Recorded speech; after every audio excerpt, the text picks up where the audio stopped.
Taigi, gerbiamą žirginio sporto visuomeniai, norime pristatyti dar vienus svečius, pas kuriuos atvykome šiandien, tai Tadas ir Laura Šeškai. Na ir iš ties labai malonu, kad sutikote, kad radote laisvą minutėlę mūsų pokalbį. Kaip sakant, visi turime tas 24 valandas per parą, visi susidurėm su tomis pačiomis problemomis, na, o mūsų gyvenimas tuo ir nepaprastas, kad net bėdos, su kuriomis susidurėme, yra tarsi dovanos, ar ne? Tos dovanos verčia augti, jūs augti, tobulėti ir judėti į priekį. Ir jeigu tik tu į jas taip pažiūrėsi, užuot verkšlenęs, koks tavo gyvenimas blogas ir nedėkingas ir sunkus, tokiu atveju nieko ir nebus. Taigi sėkmingi Tado ir Lauros Šeškų interviu dabar netrukus ir pradėsime. Taigi, dar kartą pristatau Laurą ir Tadą, bet prieš tai norėčiau paminėti, Tadai, tavo tėvelį Zigmantą Šešką, kadangi Palanga ir žirginis sportas vyresnės kartos žirgininkams tai asocijuojasi būtent su Zigmu Šešku. 3 kart sąjunginių čempionatų tokios sudėtingos disciplinos kaip trikovės nugalėtojas. 1983 m. Lietuvos trikovės čempionas. 1991 m. Lietuvos konkūrų čempionas su žirgu princas. Na ir Zigmas Šeškas joti pradėjo būtent pajūryje, tai yra Klaipėdoje, mažajame kaimelyje buvusiame žirgyne, būdamas vos 12 metukų. Čia pas trenerį Teikertą pildėsi jos svajonės, tapti profesionaliu raiteliu ir išsipildė. Zigmas tiek trikovės, tiek konkūrų varžybose dalyvavo net 3 dešimtmečius. Kol patirta trauma sustabdė sportininko karjerą, na, o dabar jis augina sportinius žirgus ir sėkmingai meilę šiam sportui perdavė savo sūnums, tai yra Tadui ir Mantui.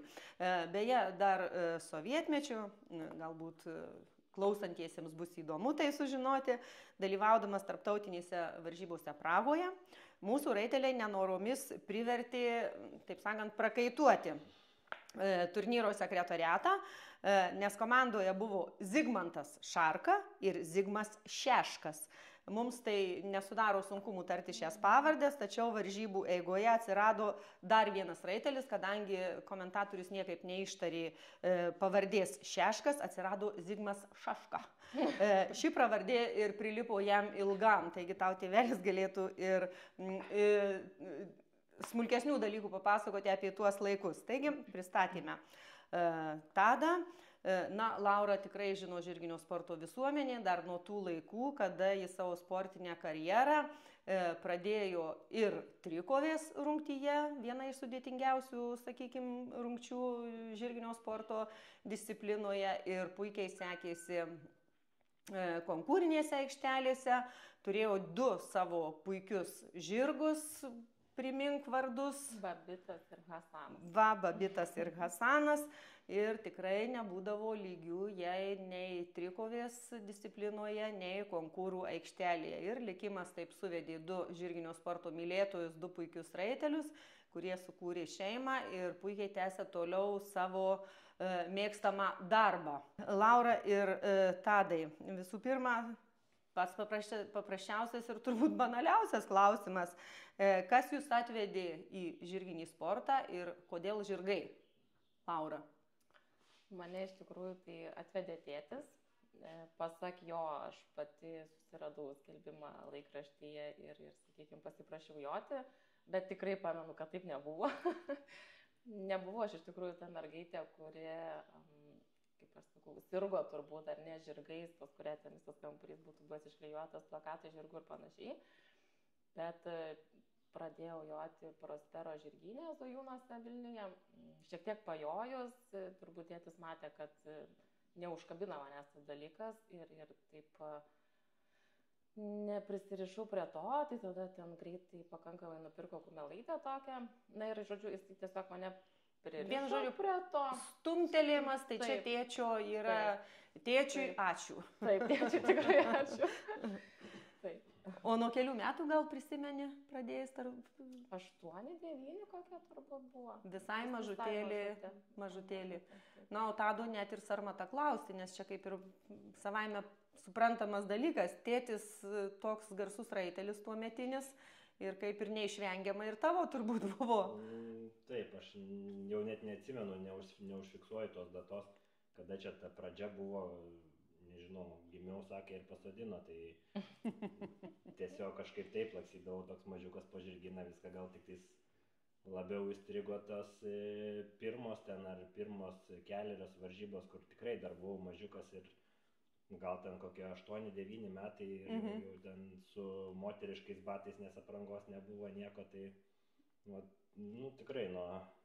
Ir tavo pirmas treneris buvo tėtis. Tėtis, taip. Ir visą laiką tėtis tave lydėjo visuose sporto varžybose, visame šitam tavo kelyje. O Laura, tavo treneris pirmas koks buvo, neatsimeni? Mano buvo Rūta Nemanienė. Išjodinėjimas? O kada atsidūrėjai pas Joną Butkų? Tai vat aš ir jojau pas Rūtą Nemanienę, šiek tiek pas Judrą Kašariną, paskiau Rūta Nemanienė su vyru perėjo dirbti pas Butku, tada iš Butkaus išėjo ir aš kažkaip pasilikau. Tai vat Butkus ir buvo tas treneris iš tikrųjų, kuris tapo to mano tikrojo treneriu, su kuriuo ir skynei pergalės. Ir aš jau pajaučiau, kad aš noriu būti sportininkė ir noriu būti šiame sporte. Tai vat buvo ir treneris, ir psichologas, kaip sakant, ir mokytojas, viskas viename. O dabar jūs turite tikrai tokią puikią bazę, vieną iš geriausių šiame regione, sakykim taip. Kiek mokinių dabar turit sportininkų, kuriuos patys treniruojat, nes jūs ne tik jojat, bet jūs ir treniruojat vaikus, ar ne? Kiek dabar turit? Kaip tik vakar buvau prisėdus prie savo Excelio failų dėlioti treniruotės, tai bet tie jau vaikučiai, kurie, sakykime, pradeda startuoti konkurus, yra 63. Oho! Tai čia taip. Ir dar yra atskirai mokyklėlė pradedančiųjų, tai ten nesigilinu, bet manau apie 30 irgi turėtų būti. Bet jie sportuoja su savo nuosavais žirgais, ar jūs duodate savo žirgus? Įvairiai turi, kas pradžia visada būna tokia, kad mes duodam savo žirgus ir paskui, kai jie paauga iki tam tikro lygio, tada jau perkasi savo. Tai dabar yra toks miksas ir su mūsų, ir su nuosavais. Ir iki kokio aukščio jūs maždaug treniruojat vaikus, o paskui jau išleidžiat į plačiuosius vandenis, taip sakant? Tai mūsų žirgeliai geba iki 80, turbūt 90 cm, nes tikrai neturim tų finansinių galimybių supirkti tos galingus žirgus, kurie galėtų ir eiti ir toliau. Tai jau mes nuo pat pradžių pasakom, kad mes iki tokio lygio paruošiam ir tada jūs perkate savo žirgą ir dažniausiai lieka toliau treniruotis pas tadą, jie auga toliau tik su nuosavų žirgais. Jūs vis tiek buvę esami sportininkai, ar ne, tikrai žino visa Lietuvos žirginio sporto bendruomenė mūsų vadinama, patys dalyvavot ne vienose varžybose, kaip žinia, apie Laurą, jinai universali sportininkė, tiek konkurai, tiek trikovė, ar ne. O nuo kada pas jūs prasidėjo trenerio kelias? Kada pradėjau treniruoti? Vat joju, ar ne, ir taip, dabar treniruosiu. Ar buvo kažkoks tai pereinamasis laikotarpis, ar savaime gavosi kažkaip? Aš tai gal susiečiau tai su laikotarpiu, kur buvau išvykęs į Londoną keliam mėnesiam. Tiesiog praėjo vasaros sezonas, kaip žinia, Palangoje mes tokie sezoniniai, užsidarė vasaros sezonas, veikti mažiau jau yra ką ir kažkaip galvoju, reikia save kažkur dar išbandyti. Sakau, varau į Londę. Pažiūrėti kitoj srity, ką galiu kitose srityse, apskritai paragauti tos emigranto duonos norėjau. Tai... Nu ir skani ta duona? Nuskridęs į Londoną, susiradau blyninę, mėnesį pakepiau blynus. Supratau, kad vis tik gerai yra su žirgais, tai dar Londone susiradau žirgyną, kur irgi dar mėnesį padirbau. Tai ten pamačiau jų treniravimo principus, ko Lietuvoje prieš tai nemačiau. Pagalvojau, kodėlgi aš galiu irgi tą patį pabandyti padaryti, tai grįžau ir nuo tada, galim sakyti, pradėjau jau... Ir treniruoti jaunąją kartą, ar ne? O Laura, tu paskui prisijungė turbūt... Aš galvoju, kaip aš atsiradau dabar čia tą trenerį ir taip galvoju, kad kai grįžau į tą žirginį, ar nesakykime, sportą Tado dėka, tai pradžiai tai tiesiog padėdavau Tadui, buvau grūmė, bet vat ir atsitiko taip, kad turėjo jau Tadas nemažą tų raitelių bagažą ir išvažiuodavo pats į varžybas. Kažkas tai turi likti dirbti. Ir po truputį, va tai pradėjau treniruoti. Buvo sunku, nes Palangoje buvo daug žirgų, sakykime, ir tos grupinės treniruotės, ir tų vaikų daug. Ir mes, atsimenu, pati pradžia iš vis buvo, kad įdom ganyklas ir man reikėjo atpažinti ir žirgas, kur kokį žirgą, o negana to, kokiam dar vaikui priskirti reikia, tai buvo iššūkis. Bet po truputį ir... Ir dabar jau jokių baimių nebeliko, kokį žirgą atskirti, jau visi žinome, ar ne? Na, o dabar metas palandžiot, taip sakant, po jūsų piniginės, tai yra po svetimas piniginės. Neseniai įsigijote šią tikrai puikią sporto bazę. Ir ar ilgai svarstėtų šį brangų pirkinį, kaip jį įsigyti? Nuo pirmo skambučio kokie 2-3 metai turbūt jau praėjo. Daug svarstymų, daug pakelimų, daug nuopolių buvo, daug kartų persigalvota. Jo, iš tikrųjų čia toks sunku buvo apsispręsti, ar ne? Arba buvusio savininko Laimondo čia. Sakykime, tas toks tai tikrai pirmasis jo skambutis su siūlymu, kad galbūt jūs perimkit. Buvo kažkokius tikrai 3-4 metus, bet susitikom, apsikalbėjom ir mums čia buvo tiesiog neįgyvendinamas svajonės, su neįgyvendinamas sąlygom. Tai palikom ramybėj, paskui dar po poros metų paskambino, sako, gal kažką mąstykim, sako, man jūs tokie kaip kamikadzės, daug dirbat ir turbūt matė, kad kažkaip kylam trupučiuką iš tų pelenų, kaip sakant, Palangoje. Tai ir paskui dar kartelį susitikom, tada jau tos minties nebepaleidom ir kažkaip pradėjom dėliotis, kalbėtis ir viskas, ypatingai tais tokiais tom akimirkom, kai buvo labai sunku ir tose darybose, tai vis kažkaip pagalvodam, sakom, bet čia turbūt mūsų lemtis, kad šitiek metų ta mintis mūsų nepaleido. Taip, ne vieno mėnesio sprendimas, ne 2, bet čia pasirodo netgi 3 metų beveik projektas, ar ne? Taip, ir tie finansiniai klausimai, ir tie bankai tikrai ne visi mumis tikėjo, ir nes, sako, toks verslo tas modelis kaip žirgynas, jie negali vertinti nei rizikų, sakykime, nieko, tai daug kas ir užtrenkė mums duris prieš nosį, bet pavyko įsigyti ir dabar turit savo puikią bazę, puikius namus, kuriuose čia ir gyvenate, ar ne? Ir vienas žodžiu, visas gyvenimas vyksta po vienu stogu, kas yra turbūt pliusas, ar ne? Iš dalies taip. Kai turim laisvadienius, turim greit pabėgti pro duris, nes jeigu tik išeini, tada būna Laura Tadai.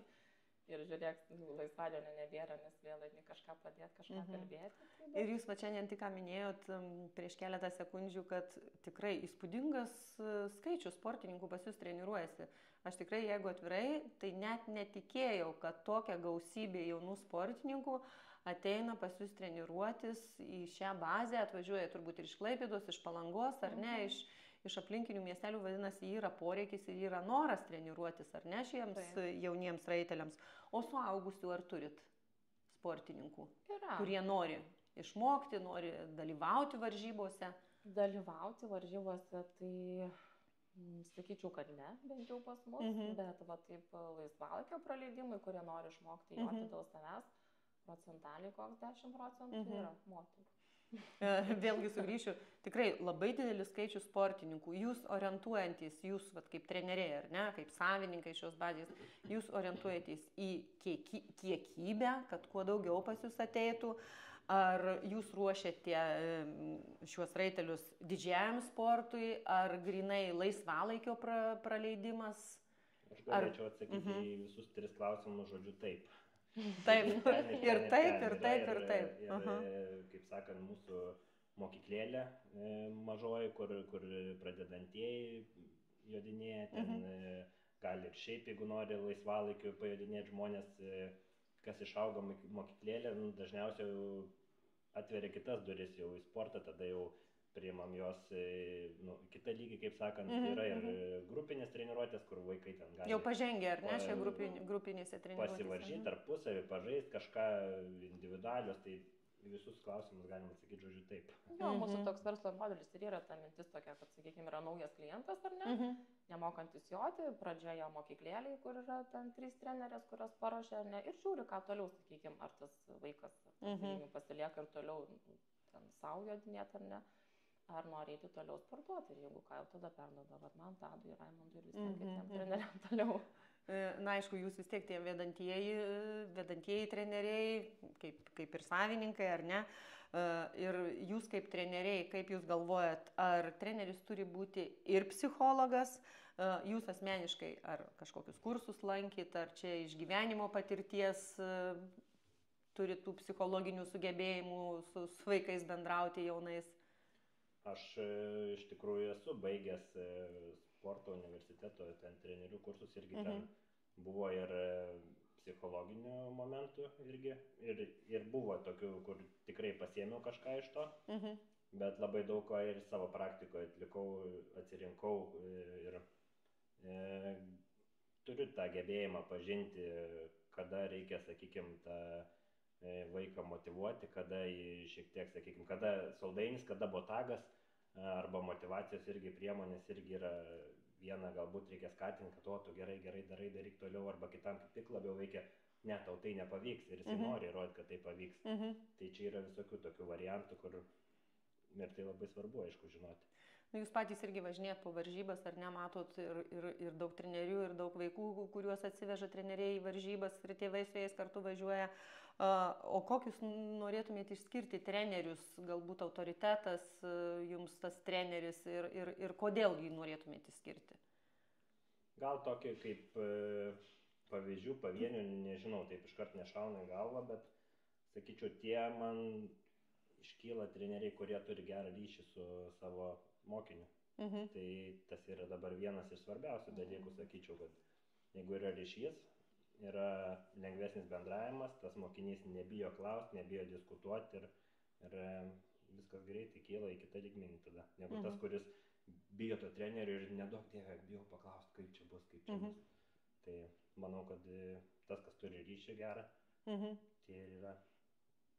Vėlgi grįžtu prie to, nusipirkot tikrai puikią bazę. Nusipirkot, gerai, sumokėjot pinigus, ar ne, sumokėjot pinigus, atvažiavot. Ir ką dabar? Ar sunki buvo pradžia?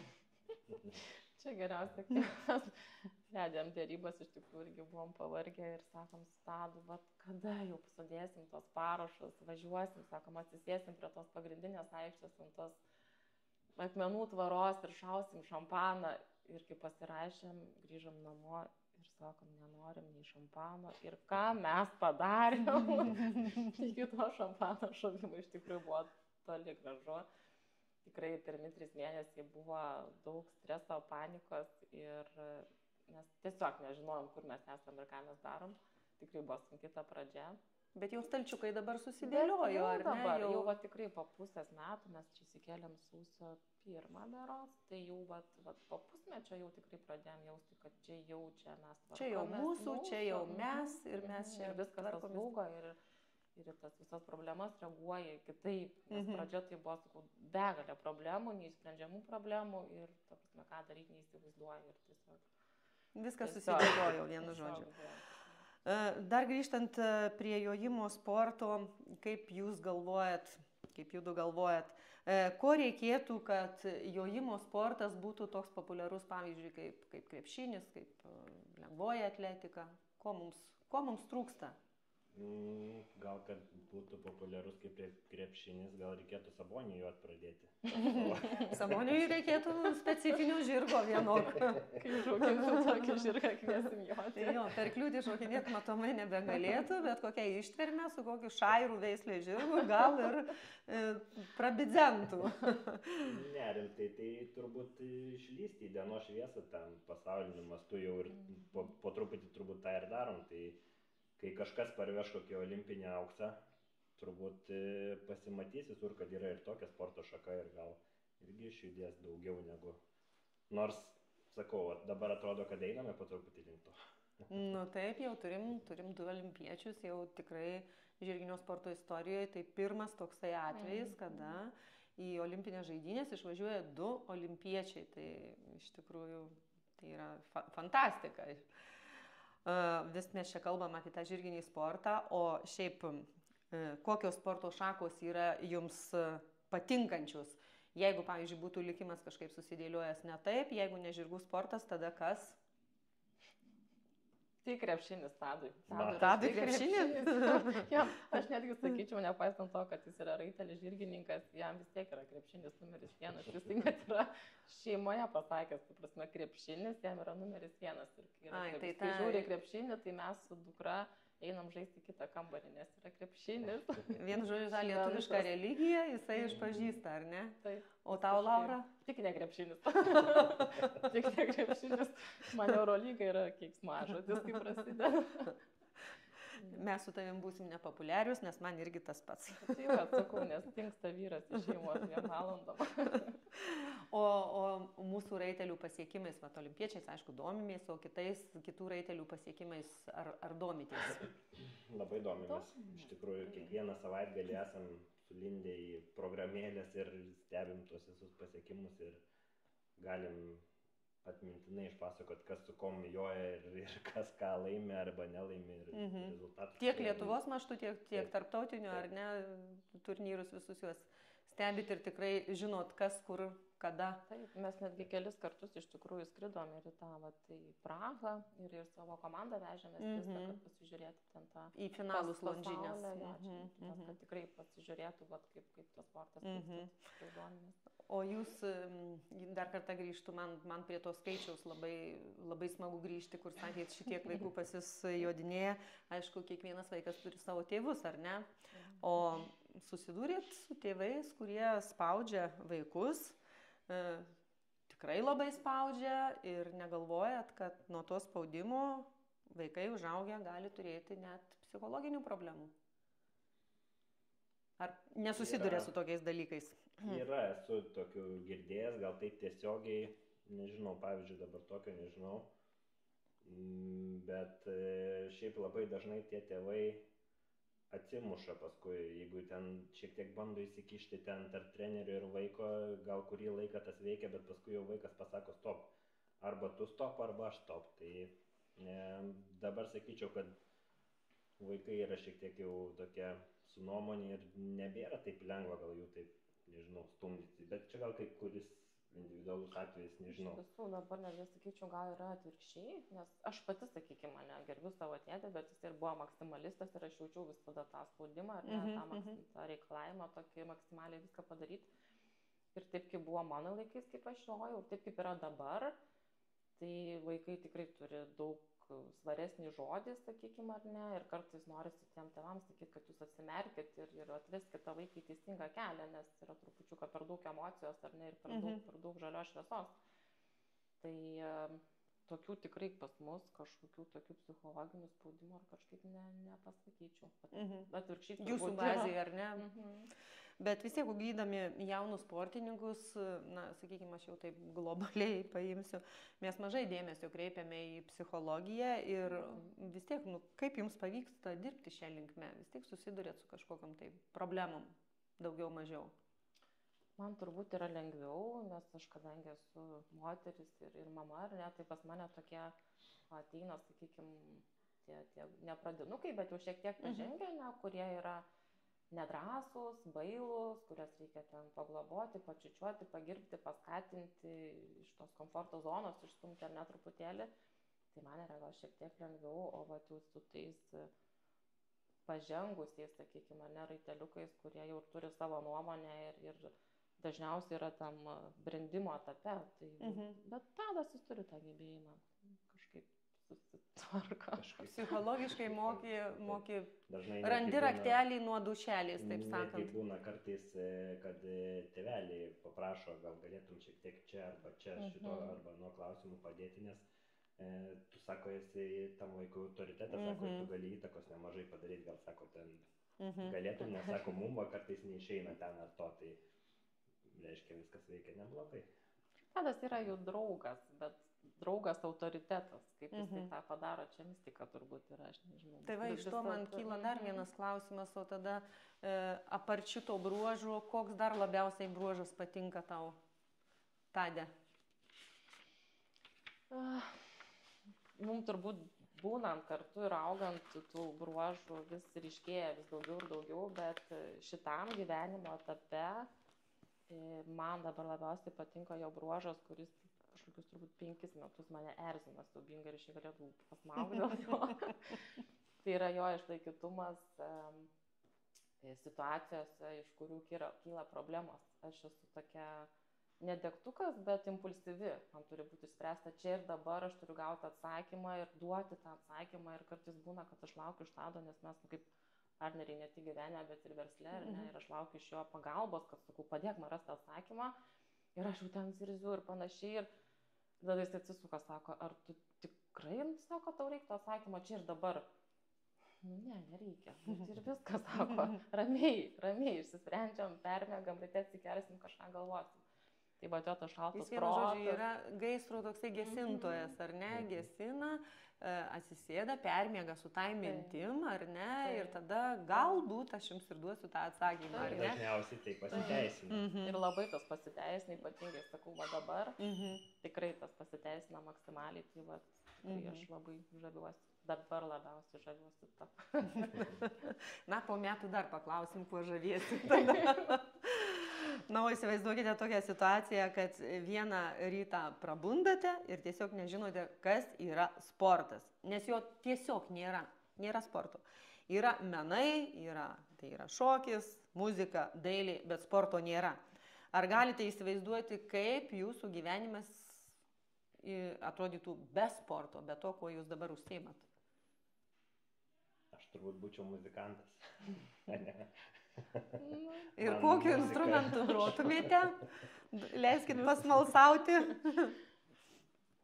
Man siūlė tėvai, kai buvau mažas, turėjom akordeoną, sakė, eik mokytis, eik, tu sakau, čia tik tais kaimiečiai grojas akordeonas. Dabar, kai pagalvoju, reikia eiti mokytis, visai man patiktų dabar jo groti. Su akordeonu, bet tai dar ne vėlu. Dar jis buvo prasinešęs akordeoną ir knygą kažkokią su natom. Tai galim pasakyti, kad tau Tadas toks talentas iš pogrindžio, jis tai žiūrėk ir joja, ir blynus jau moka kepti, Anglijoje išmoko blynus kepti, dabar ir su harmonika pradės groti. Tai galima ir kapelėje kokią, žinai, suorganizuoti, kas lėkštėm, kas būgnais pamuš. Neprapulsim. Taigi klausimas irgi iš šito mūsų pokalbio dabar iškilo toks, tai kokios jūsų tos šeimos taisyklės ar namuose parėję sakykime, iš pirmo aukšto, ar ne, į savo antrą aukštą, ar jūs kalbatės apie žirgus, ar jūs kalbatės apie darbą žirginę, namuose susėdę prie vakarienės stalo, ar atsigulę miegoti, ar dar lukštena, taip sakant, savo problemas galbūt kažkokias tai, ar džiaugsmus. Galim sakyti, kad pas mus žirgininkystė yra 24 valandas per parą. Išeinam su vienom problemom, grįžtam su kitom problemom, jau kai norim pailsėti, dar dukra su savo mediniu arkliuku aplinkui šokinėja, tada tėtė einam pažaisti, aš šokinėsiu, tu treniruosi. Varžybą žaisti. Nuo ryto iki vakaro, nežinau, žirgininkystė dingsta, gal nebent tik tai, kai kažkur į atostogas įskrenda, vienintelė vieta, kur... Bet ir tai turbūt, kaip ten namuose, kas ten... Ir skambučių turbūt būna apie atostogų metu, ar ne? Dar būtinai kažkas turi atsitikti. Jo, būtinai, čia jau yra tokia taisyklė gyvenimiška. Kartais vis tiek išsprūsti su visa šeima, išvažiuoti į varžybą, su sportininkais išvažiuoti, o apšilimo, pavyzdžiui, metu, Tadai, tu daugiau apšilimą turbūt atlieki varžybinėse aikštėse. Ar stebi, kaip kiti treneriai duoda patarimus savo auklėtiniams ir galbūt kažką tai ir savo pritaikai? Ar susikoncentravęs visai į savo? Kartais stebiu, taip, tikrai be abejo yra kažkas, kas man patinka ir prisitaikau, bet labiau gal kartais į akis krenta tie, kurie dar gal užstrigę yra anam laikmetį, kai dar galėdavai ten kaip nori elgtis, kaip nori šaukti, gal va tie dar taip šiek tiek erzina truputėlį, ne? Ir kiti vaikų tėvai irgi ateina, sako, ačiū Dievui, kad mes pas jumis, o ne ten, sako, nes yra baisu žiūrėti, kartais kaip šaukia ant to, žinai. Šauksmas, keiksmažodžiai ir visa kita, tokie netoleruojami dalykai šiais laikais visiškai, bet jau dar yra. Nu, aš manau, vis tiek vyksta kartų virsmas ir tie šaukiantys po truputį atsitraukia ir išlieka jau treneriai, kurie psichologiškai moka bendrauti tiek su vaikais, tiek su aplinkiniais varžybų metu, ne tik varžybų ir treniruočių metu, ar ne? Na, vieną svajonę įgyvendinot, kokios dar svajonės pas jūs? Iš dalies įgyvendinta ta svajonė, ne kaip čia daug kas sako, va, jis nusipirko, įsigijo, tai taip finansiškai dar nėra, sakykime, ar ne iki galo įsigyta. Tai Na, viskas uždirbama. Jo, tai ta svajonė, aišku, kad viskas mums pavyktų iš tikrųjų, nes dar daug laukia prieš akis visko ir sunkumų turbūt, ir įtampos, ir viską. Tai va, didžiausia ta svajonė būtų, kad mes jau galėtumėm ramiai atsisėsti ir atsipūsti ir sakyti, kad viskas, dabar mes galim tiesiog dirbti, mėgautis tuo, nes dabar yra ir džiaugsmas, ir įtampa to pačiu vis tiek, kaip sakant. Bet vis tiek kažką tai planuojat, 2025 metams, vis tiek kažkokius tikslus susirašę, galbūt kažkokį tai planiuką susibraižę. Labai mes norim varžybų, tų, kaip sakant, kokio čempionato, bet kol neturėsim laikinų arklidžių pasistatę patys, tai nelabai ten rizikuosim jas daryti, nes čia jau iš patirties matom, kad, sakykime, išsinuomavus tos gardus ir nesurinkus dalyvių skaičiaus labai didelis minusas. Tai turbūt viena iš tokias jų siekiamybių yra, kad noras ir svajonė pasistatyti savo laikinas arklidės ir tada jau galėti. Bet planuose yra varžybėlių organizavimas 25 metais, ar ne? Taip, mes tokias vienadienės, tai ką darom, darysim, bet svajonė yra čempionatą padaryti. Graži svajonė, linkiu, kad įsipildytų ta jūsų svajonė. Na, bet sakoma, jau čempionatą jau susirenka profesionalai, ar ne, raiteliai, jau vis tiek, ne vakar išmokė joti, ar ne, ir sakoma, kad sportuoti profesionaliai, tai neturėti vaikystės. Ar jūsų atveju tikrai taip yra, ar čia tiesa, ar čia kažkoks tai sportininkas pasakė, va tokią nesąmonę? Aš tai sakyčiau visiška tiesa. Visiška tiesa, man nežinau, kiek aš sportavau, tai tikrai ten, taip kaip suaugęs žmogus dirbdavau, jeigu ten turėdavau savaitę laiko, vasarą, atostogų, be žirgų, tai jau būdavo wow. Ir ten, sakykime, nežinau, ar ten prie ežero visos draugės važiuoja, ar ne, tai tu prajoji ir tada važiuoji savo zebriuko įdegiu vakarė prie ežero ir simaudai, tai tikrai yra darbas. Tada tavo vaikystė? Aš tai mokėdavau prasimuliuoti, mokėdavau greitai krepšinį aikštelę, o tėvas ateina su perrauktu veidu, ar tu eisi joti, greitai nueini pajoja, vėl bėgi krepšinį aikštelę, bet čia nesakau, kad taip reikėtų daryti iš tikrųjų. Čia. Tai tas krepšinis tave persekioja nuo pat vaikystės, ar ne, ir nepaleidžia po šiai dienai? Taip. Tai gerai, o kokio savo bruožų labiausiai nemėgsti? Gal toks užuomaršumas, kažkaip labai greitai viskas išgaruoja iš galvos ir kartais pykstu ant savęs, kodėl pamiršau tą, na, nežinau, čia gal iš to šalto proto per daug šalto. Per daug atsipalaidavimo, neapsikraunai. O tu, Laura, kokį labiausiai savo nemėgsti? Nu, Tado jau žinom, kokio nemėgsti, bet savo. Nu, tai to impulsyvumo kartais. Gal ir per daug pasakau, per daug ir per daug save išvarginu iš tikrųjų to tokių, va, susinervina mane kažkas sunervavo ir aš ten 2 valandas dar galiu dėl to nervuotis, Tadas jau yra pamiršęs ten 15 kartų. Tai jis jo sakė, kad užuomaršumas, taip sakant, yra basytas, tas momentas, kad, bet tai gal ir gerai, čia jo, neapsikrauna, supranti, emociškai savo smegenų, žinai, pasakė, atsitiko. Taip. Aš tai iš tikrųjų irgi pavydžiu tokiem žmonėms, žinai. Nu. O kokiu tikslu vedami galvojate ateina žmonės sportuoti, būtent jojimo sporto? Koks pas juos tikslas? Visų pirma, sakyčiau, tėvai nori užimti vaikus, kad jie nesišlaistytų gatvėm, nesidėtų prie kompiuterio per daug, ar tiesiog pajudėtų daugiau, ar susirastų kažkokių bendraminčių. Manau, kad pirmoji mintis yra ta.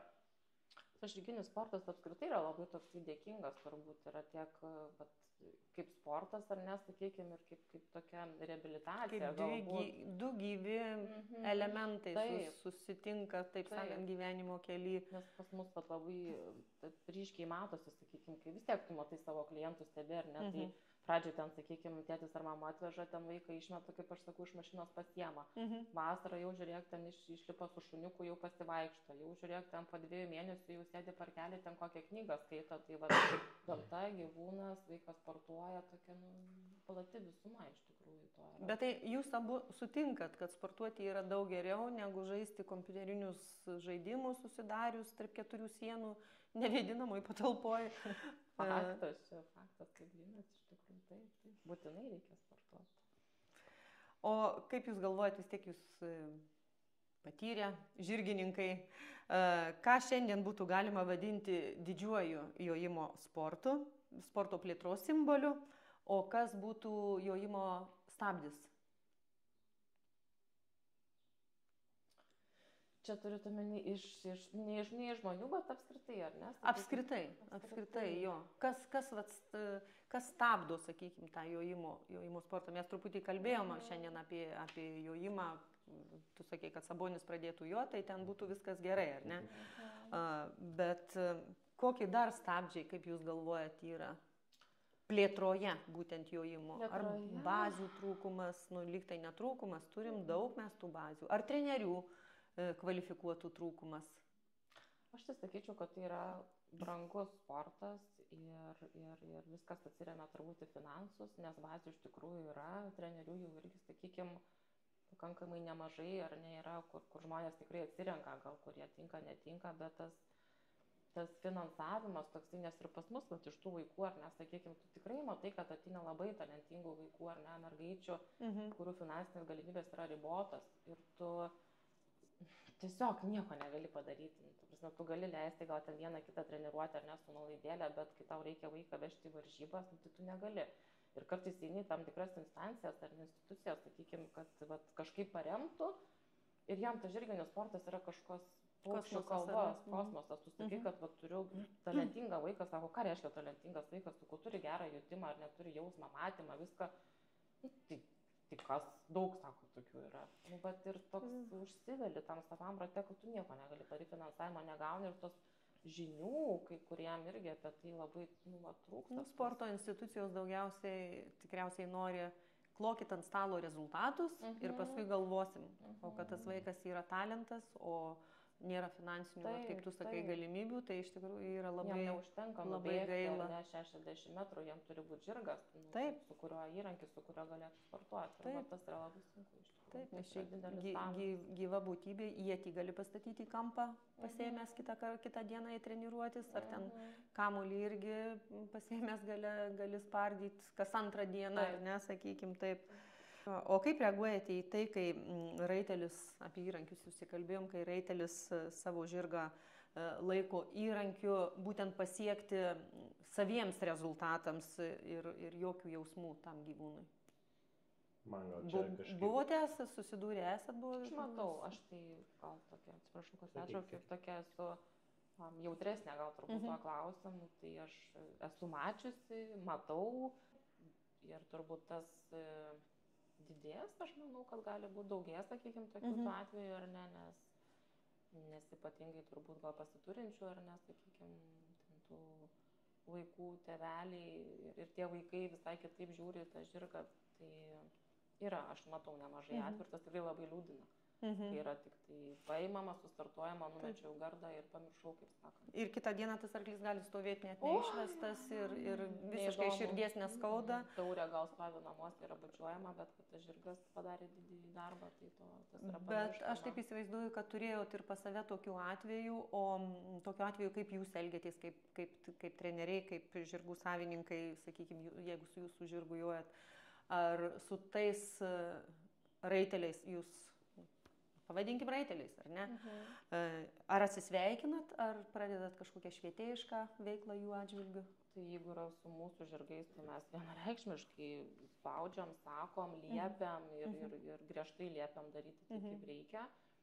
Aš netgi sau leidžiu pasakyti ir tas žmogus, kuris turi privatų žirgą, kad neturėtum taip elgtis ir neturėtum jo numesti. Tai kas liečia mūsų žirgus, tai tikrai vaikai yra ugdomi ir kalami į galvą. Vieno karto neužtenka jam pasakyti, bet mes sušarvojam kantrybę ir sakom, rodom, darom, sakom. Ir verčiam juos. Tai vienu žodžiu, jūs vis tiek pirmiausia švietėjiška veikla, o paskui jeigu nepasiteisina, tada atsisveikinat. Netgi dar galėčiau pridurti, kad vasarą buvom sugalvoję gerą taisyklę. Jeigu tu nepasirūpini po treniruotės normaliai žirgu, numetėjai mėnesį laiko, tu negalėjai į treniruotės. Tai irgi tas veikia. Logiška taisyklė. Tikrai. Jo, kai jau nebeina prisibelsti. Taip. Jūs vieni iš nedaugelio, sakykime, trenerių, žirgų savininkų, kurie į varžybas atveža didžiulį pulką jaunųjų sportininkų. Atsidaro durys, išlipa krūva vaikų, dar atvažiuoja keli autobusiukai su vaikais ir tėvais, paskui įsikrauna žirgus, paskui šuniukai iššoka iš fūrų. Taigi norėčiau paklausti jūsų, o kaip jūs vertinate jau praėjusį 2024 metų sezoną? Būtent savo ar visos Lietuvos? Ne, savo vaikų, nes sakau, jūsų vaikų yra iš tikrųjų labai daug, labai smagu žiūrėti į tą klegantį būrį ir kaip jūs vertinate savo sportininkų pasirodymą jau praėjusiais metais 24. Nežinau, gal aš dažniausiai vertinu viską pagal čempionatą, kaip praėjo Lietuvos čempionatas, nes ten, sakau, mūsų yra kaip egzaminas, taip, ir šie metai nebuvo, man atrodo, ten mums itin sėkmingi. Ten prieš tai metai ar kelis metus anksčiau buvo sėkmingesnių startų, tai aš pagal tai vertinčiau, tada nesakyčiau, kad sužavėtas esu 2024. Bet mes visumoji, nes irgi atėjom, sakykime, iš tą bazę, ir kalbame su kitais treneriais, tai čia labiau gal tau dar nėra tokie, labai lūkesčiai dideli, ta prasme reikalavimai savo yra dideli, nes kai ten kitas sako, aš ten Audruvių 100 likau 15, tai fainiai, žinai. Ne, čia lik 15 iš 100, tikrai ne, tai arba tu pirmas, net ir jau antra vieta Tadui yra jau ten labai nefaina. Tai ten, jeigu parsivežam tam porą čempionų iš čempionato, tai neblogai, tai gerai iš tikrųjų yra, iš tikrųjų gerai su mūsų galimybėm, mes pakankamai, mes čia esame, nepilni metai, bet šiaip tai buvom Palangoje, tam žirginėlį ir su tom visom galimybėm, sakykime, su infrastruktūra, neturint maniežo, kaip ten sportuodavo anksčiau, tai tikrai geri rezultatai. Aš tai visą laiką stebiu iš šono, tai džiaugiuosi.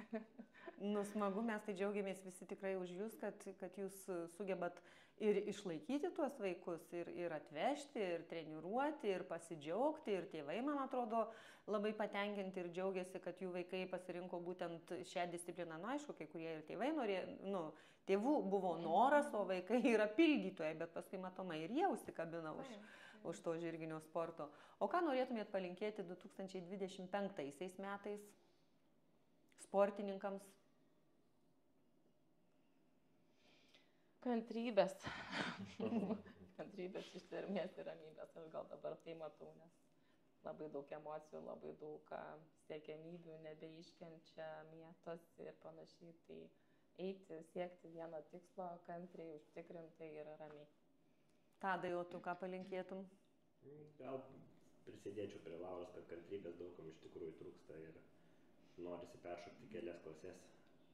Čia jūs kalbat apie jaunus sportininkus. Taip. O ką jūs palinkėtumėt mūsų vedantiesiems raiteliams? Tik sėkmės. Jau kantrybės jie turi, ar ne? Sveikatos ir sėkmės, aš manau. Jiem ir žinoma, jų žirgam turbūt, ar ne? Ką, belieka padėkoti Laurai, belieka padėkoti Tadui už tokį šiltą priėmimą, už tokį šiltą bendravimą. Sėkmės jums, didelės sėkmės ir žinoma kantrybės ir dar kartą kantrybės. Laukiam 2025 metais įvairiausio rango varžybose. Sėkmės čempionate. Siekti, kad pas jūs įvyktų čempionatas, statykite savo gardus. Na ir pabaigai aš norėčiau tokį kaip ir palinkėjimą pasakyti, kad žmogus be didelio tikslo tai yra kaip laivas be vairo. Taigi linkiu įgyvendinti mažus ir didelius tikslus. Ačiū Jums labai. Ačiū.